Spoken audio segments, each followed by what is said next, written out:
Hey guys, Attorney Walter Hnot. So I'm absolutely in love. I'm in love with this article that was created by Go Banking Rates. It's called The 10 Biggest Problems Facing Social Security by John. I'm not sure how to pronounce his name. Maybe it's Scissor. It's Csiszar. January 25th, 2023, produced yesterday.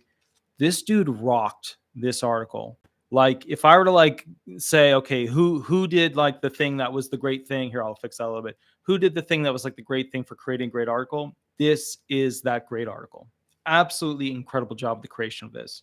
So basically, the 10 biggest problems facing Social Security benefits, he goes through and basically does this like analysis of small categories with great summaries. We're going to go through those, and I'm going to add a few onto it because there's a couple of things that into the future are likely to become problems that nobody's even talking about. And realistically, it's not even on the board yet.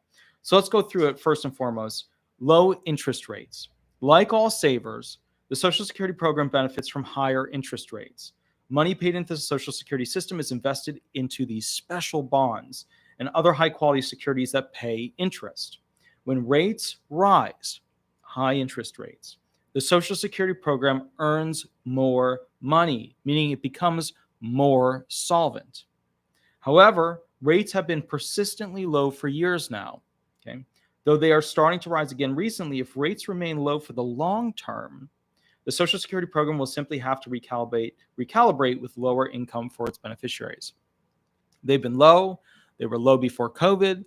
They were low during COVID. They were low basically after COVID. And then boom, right now they shot up. But even now we're seeing this effect where they're coming back down. The reality is that these rates, the harder it is for people to borrow money, the better it is for Social Security benefits, because the better the Social Security benefit bonds will do. Retirement, Social Security disability insurance, things like that. Okay. And remember, this is about those programs that have a trust fund that uses essentially the trick of investing into the country and then selling, right? Because that's what the USA does. They take your money, they invest it into the country, and then they sell it and give it back to those who are retired, disabled, etc. Okay. So that's the first issue. Issue number 2, longer retirements. Life expectancy in the United States is rising, which is generally a good thing. However, when it comes to the mathematics of Social Security, longevity is a killer. Longer lifespans result in higher total payouts, and as the Social Security fund isn't an endless reservoir of cash, more money flowing out results in less money in the overall pool. This makes it more likely that future beneficiaries will receive a cut in payments at some point. 2034 is what they're looking at for retired. Okay. Now, with that said, what they're saying here is that people are living longer. But what they're not saying in that little paragraph is that they're only living a little bit longer. And they've actually figured it out based on, sex, whether male or female, or that based off of essentially race, whether you are Asian, white, Latino, African American, Native American, indigenous, etc. What they found is that Asians basically live longer than Caucasians, who live longer than Latinos, who live longer than African Americans, who live longer than indigenous people / Native Americans. That's kind of the scale. It slightly changes based off of, some metrics that you can apply, but that's the usual, which means that the people who get the most benefit from Social Security benefits are those who live the longest, which are, in this case, Asians. Asians get the most significant benefit from Social Security benefits because they live longer. And we're humans. We're humans. We're not like, we're not just mass-produced machines that, magically have a lifespan of this. We're all unique genetic creatures.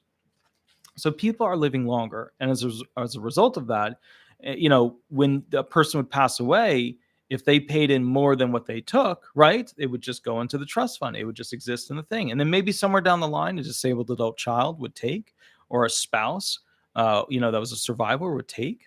But the bottom line is that the first thing on the chop block because of this longer life is going to be auxiliary benefits. Those are things like ex-spouse benefits, disabled little child benefits, etc.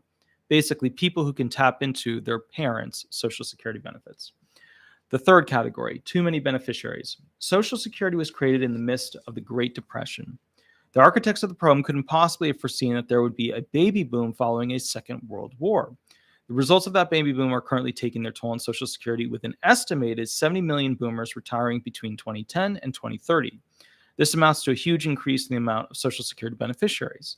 To properly pay out these beneficiaries based on the original formulas, additional revenue is needed by the program. Now, one thing that they're not talking about here that is going to be a major thing for the future is that we have these international sharing agreements of, basically benefits where you can earn credits in one country and then you can use those credits to, basically bring them over and cash them into quarters of coverage in America. So one of the things that they're not talking about in that is going to be a big ticket future item is that people are going to move into the United States, convert their credits into quarters of coverage in the United States, and reap a better lifestyle or benefit, especially when their country might have some turmoil or problems. So expect, howdy Leanne, howdy guys, howdy SLK, Antonio Walk, howdy Glenn Higgins, Faith Moore, howdy, Slatherings, Michael Page. So as a result of that, expect more people who are living in a potentially dangerous country to move into America to have stability and use their quarters of coverage, their quarters, and then cash them in over in the United States. Expect that to be happening in the not too distant future. That's going to also increase the amount of beneficiaries. Not enough workers is the next category.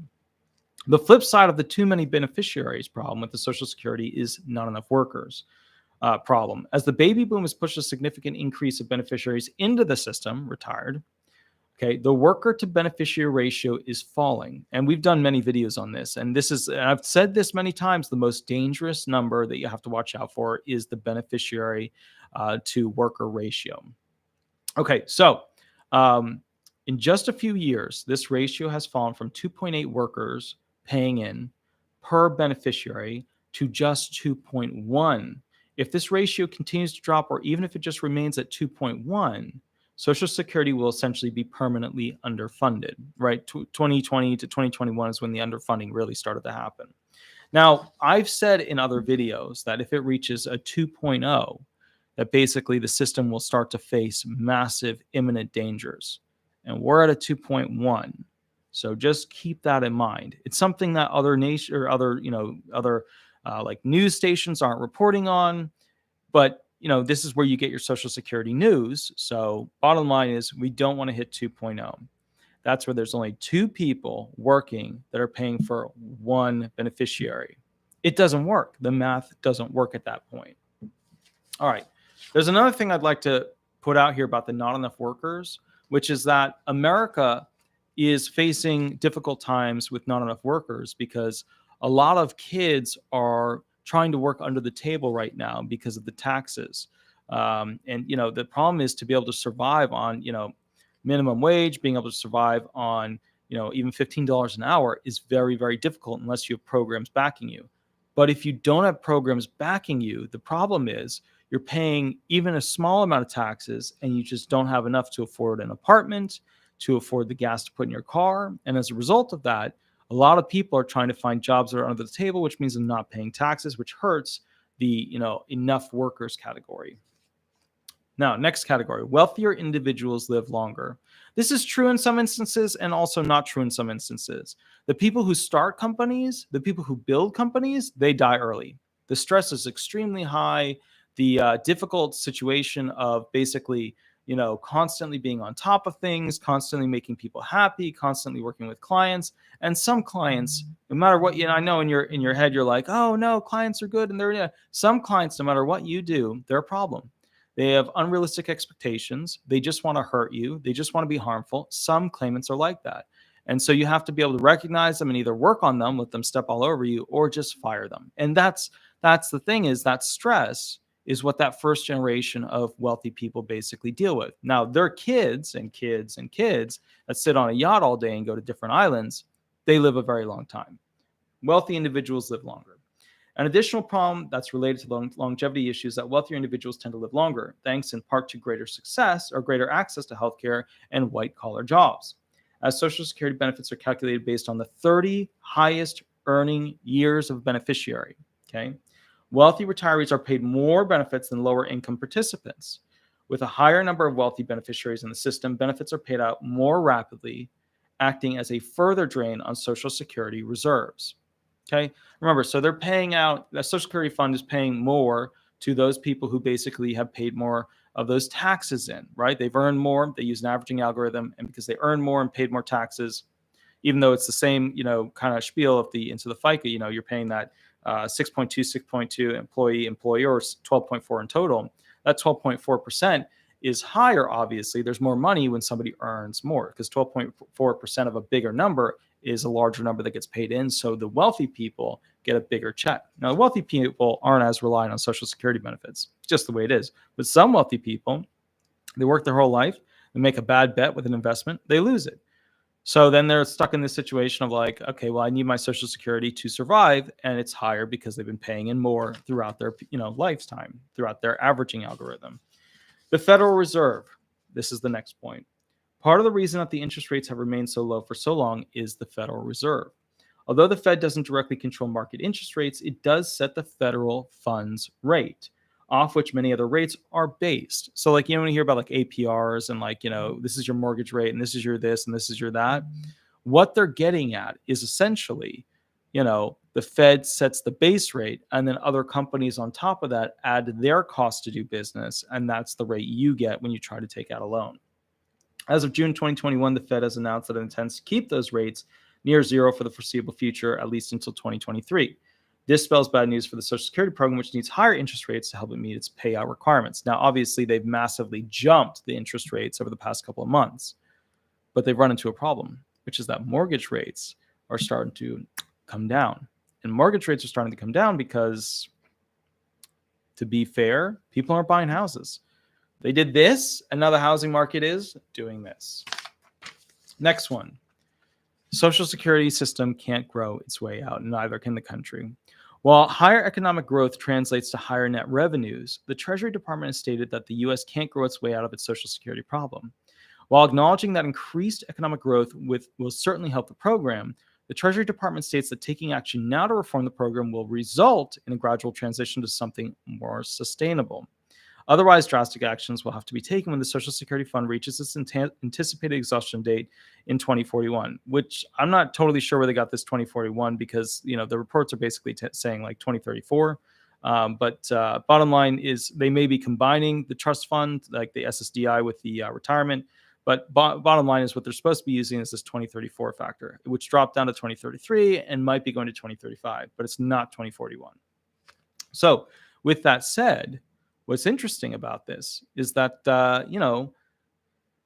there's a couple of ways you could grow GDP, right, in America. You could grow GDP by having a lot of immigrants come in and pay taxes and so on and so forth, right? You could essentially have a lot of immigrants come in and do that. But a lot of immigrants come into this country and they're not able to integrate. And, we have unlimited immigration right now for the most part. And they use the program, the SSI program, to give a 7-year with potential add-on boosts for more years, where they get basically an SSI check, and they live their life, and that's what they get. They get SSI for a 7-year period with potential add-ons, so that they can integrate into the U.S. and go from there. Now, with that said, if we had a better system of immigration that got people working very quickly, earning money, even if it was minimum wage, that would work better because they'd be paying taxes. We don't have that. What we have is people are coming to this country, and some people are having to, the ones that are coming through illegally, it's a terrible system because it's mostly set up to abuse women. And those who come in legally, the benefits are pretty decent, but still it's tough to live in America only on SSI. So, but the point here is that there's not going to be enough economic growth. Basically younger generations aren't earning enough money at the jobs that they work at. So the bottom line is that my generation, current Americans, we're not earning as much as we need to. Like, the companies aren't paying us enough for us to pay enough taxes. We're not working enough with higher level jobs. We're just the higher level jobs. What happened is they took out a lot of the mid management jobs and created just like all workers, low management, and executives. So all of this stuff right here that we were supposed to like graduate into over time, they got rid of those jobs. So, and that's programs took over, machines took over, all that kind of stuff. All right, so next category, economic contraction hurts. The economic disaster that accompanied the coronavirus pandemic didn't just hurt workers and businesses. The Social Security program also suffered, with unemployment rates skyrocketing in 2020, and sustained unemployment still an issue as of June 2021. There simply haven't been enough workers kicking into Social Security. With fewer workers earning wage and contributing to payroll taxes, Social Security revenues have been dramatically lowered. This black swan event appears to be receding, and payroll taxes are anticipated to eventually normalize, but nothing can make up for the payroll taxes that were lost during the pandemic. Okay, so remember how a lot of people had jobs and then the pandemic hit and they were like, well, my unemployment is going to be more than I even make, or it's going to be close to what I used to make, so I'm just going to go on unemployment. That really, really hurts a lot of agencies inside our federal government. Key among them was the Social Security Administration for widows benefits, retirement, disability benefits, and basically anything falling under Title II. As a result of that, as a result of this overall problem, what we're facing here is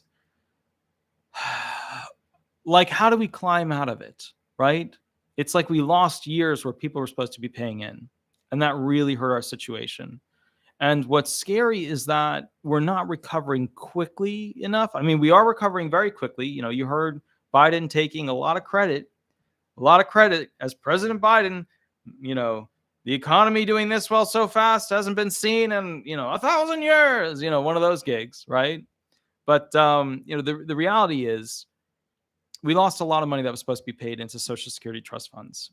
And we don't have a plan to really recover from that. And the Republicans are afraid that if they bring it up to talk with the Democrats about it, that the Democrats will crush them by advertising that they're trying to destroy Social Security benefits. So nothing's going to happen. That's the sad part. So the next thing is basically this: the potential trouble for beneficiaries born in 1960. So a lot of people don't realize, but people that are coming up to like the retirement age situation when they were born in 1960, if you were born in 1960 and intend to file for Social Security benefits in 2022, you might be in for a shock. And it's a huge shock because you're going to get way less money per month than normally, a person would. Thanks to quirks in the Social Security benefit calculation, your benefits might be permanently reduced due to reduced wages paid in 2020 as a result of the pandemic. According to Andrew G. Biggs, resident scholar at the American Enterprise Institute, assuming a 15% decline in the Social Security Administration's measure of economy-wide average wages in 2020, a middle-income worker born in 1960 could have his annual Social Security benefits in retirement reduced by about 13%, with losses over the retirement period in excess of $70,000 over the rest of their lifetime. So what happened is you didn't earn that much during those COVID years.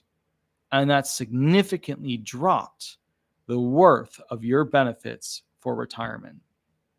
So people retiring right now are going to be in the worst situation any retired person has ever been in their entire life. Congressional stalemate. This is the final one that they write in this article. This is the one we just did a video about. In the midst of all these structural problems with Social Security, there's also a major political one. While congressional leaders love to talk about the need to fix Social Security, little has been done. Plenty of proposals have been bandied about, from increasing the Social Security retirement age to permanently cutting benefits or increasing the payroll tax. Yet as of June 2021, no major adjustments to Social Security have been enacted. And we just did a video on that. The Republicans are afraid of the Democrats' ability to call them out and make them look like the bad guys. The Democrats are supposed to be forward-thinking people that are looking into the future of innovative ways that we can do things. The Republicans are supposed to be, we did it this way, it worked, let's just change it a little bit so that it works with the new stuff. But they go with the old ways, right? The ironic thing is that the Social Security system needs new ways, new ideas. This is something where the Democrats should be championing, should be kicking butt, should be doing amazingly well. But instead, all they're doing is saying that the Republicans are trying to kill them, trying to kill the benefits, right? Trying to reduce the benefits, trying to hurt the benefits. Well, what's worse? A Republican that's too afraid to sit down and say, no, we are addressing Social Security benefits. Or the alternative for being worse is the Democrats who sit there and go, you're evil, how dare you even bring it up? You're going to touch entitlements and make them worse. What's worse? The person that basically wants to talk about it but then is afraid because they get beat up, or the people beating up the person who wants to fix it? There are other things that I'm going to add to this article. International coverage sharing. We talked about a little bit, but you're going to see more and more people realizing that they can move into America in hostile nation situations and convert through international agreements their credits into quarters of coverage in the United States, which will reduce the overall trust fund with the Social Security Administration. Another thing is that beneficiaries moving out of the country and paying less taxes, but still receiving Social Security benefits, like retired people moving to other countries. It's really cheap to live in other countries. You can have a really nice house for a really small amount of money. You can rent one. You could probably even put a mortgage to buy one. But the bottom line is this. When people move out of this country, they're not paying taxes on things that they purchase, right? But they're still receiving benefits. So if they go to another country, they get their benefits, but they're not paying taxes on the things they buy with it. That's going to hurt this country in a major way because a significant amount of retired people are starting to move outside of the country. Another thing that I put down is that there's less investment by the youth into the United States. The traditional model of people like, finding the one they love, buying a house, having a kid, all the crap that I didn't do because my personal life is a total mess. It's not a mess. It's just like, it's like a blank slate kind of thing that at some point I'm going to put some chalk on, some point. But the point is this. Most young people are not investing into America. They're not buying houses, right? They're not investing into American stuff. And they're not investing into, even their careers because they feel trampled. This is the result of basically a lot of these young Americans not being able to earn their way into a safe spot.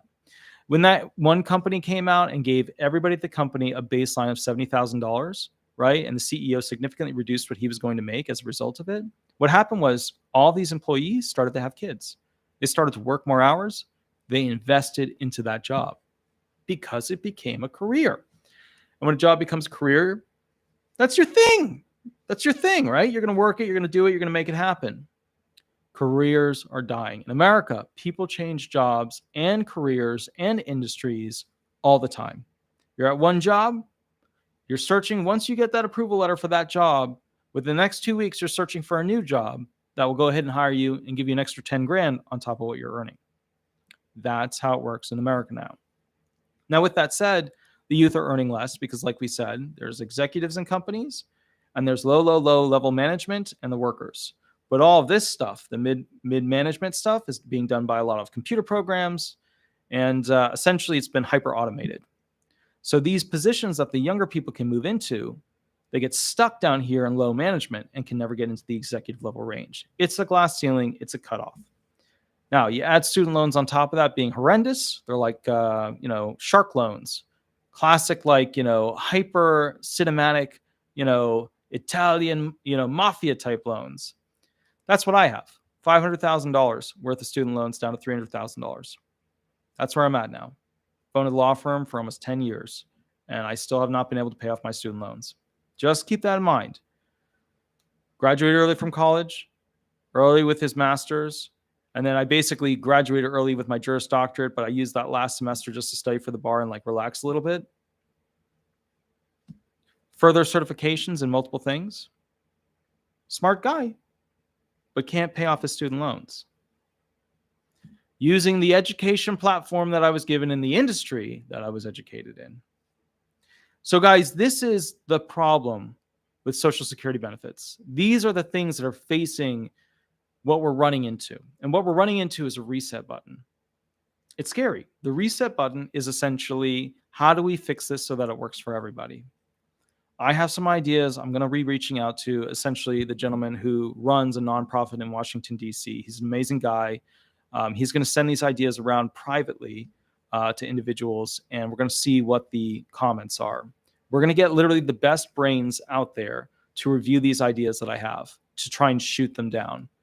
And then hopefully, as they shoot them down, we can reinvent them and figure out a solution. I don't give a bleep if a politician on the Democrat side or the Republican side uses my ideas. Don't care. I don't need to receive any recognition at all. Don't care. The bottom line is that if you take this mass of Social Security recipients and you don't start applying ideas for people that are from the industry that just, they wake up and they're like, oh, we should try this. If you don't start doing that stuff, if we don't start innovating, if we're stuck in the Republicans want to sit down and the Democrats are going to beat them up about it, if we don't start innovating, this whole thing is going to collapse in a very negative way. And my parents rely on retirement benefits. And I know a lot of people that require and need their disability benefits to be able to literally eat. We're going to have to figure this out because it is not going to get figured out by the politicians. But all the people that work around the politicians, you know, the lower people on the totem pole, the me people, we're going to have to fix this. You guys are going to have to fix this. We're all going to have to come together on this. So, guys, I will catch you. I'm not going to do one more video because I've got like 13 phone calls have been assigned to me for the law firm. I'm only doing videos this morning because I didn't make them last night. I was too tired. Please remember, tonight is going to be a huge video. So 8 to 10 p.m. every Thursday, I go live and I answer questions for people. Tonight is a huge video. And I'm going to tell you what it's about. Tonight's video is going to be about all the ways that the Social Security Administration can basically go ahead and do surveillance on you. Huge video. Massive, massive video. Okay. I will catch you guys a little bit later. Please remember to like, subscribe, and leave 5-star reviews. Also, when you see the advertisements above this video and below this video, if it's for a law firm or an advocate group, that doesn't mean that it's my law firm. My law firm is Disability Resolution. These other groups, the ones that pop up a lot are Binder and Binder and Morgan & Morgan. I don't work for them. So and we just had somebody call me up and say, look, I tried to hire you at Morgan & Morgan. And they were like, okay, we'll try to assign you attorney. We'll try to assign you that attorney. I mean, they didn't even know, but they didn't say he doesn't work for us. So that was a bad thing on their part. But anyways, we fixed it. It's fine. It's okay. So I will catch you guys a little bit later. Have a wonderful day and we'll go from there. Thanks so much, guys. Bye-bye, guys. Bye-bye.